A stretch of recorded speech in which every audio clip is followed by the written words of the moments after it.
Halo, sampai jumpa kembali dengan saya Irawan, konsultan bisnis dan konsultan pajak.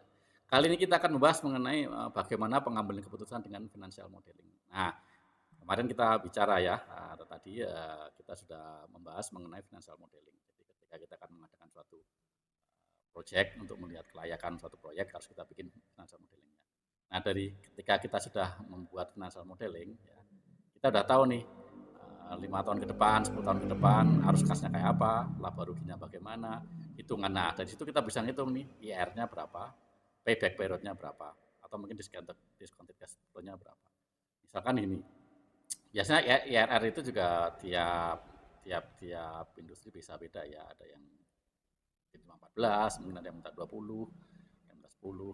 Jadi kalau misalkan dulu saya di power plant itu biasanya minimal untuk bikin proyek baru itu sekitar 14% ya yang disyaratkan dari PLN untuk bisa dikatakan bahwa proyek ini layak untuk diteruskan atau tidak. Nah, kalau di atas 14% baru kita bisa bilang oke, okay, kita bisa jalanin. Tapi kalau kurang dari 14% ya sudah di drop karena tidak layak.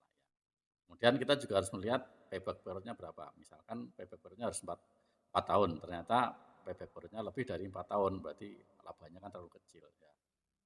Berarti tidak bisa dilanjutkan proyeknya, karena kalau dilanjutkan ya kurang menguntungkan. Ya, lebih baik dipakai uangnya atau tenaganya dipakai untuk mengerjakan proyek yang lain.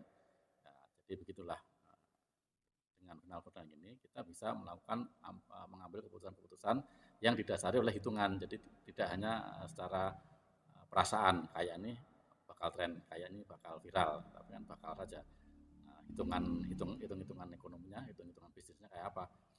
Karena kalau viral viral aja tapi ternyata nggak ada laba ya percuma kan gitu. Yang ngapain gitu yang viral-viral tapi nggak laba, mending nggak viral nggak apa-apa tapi laba.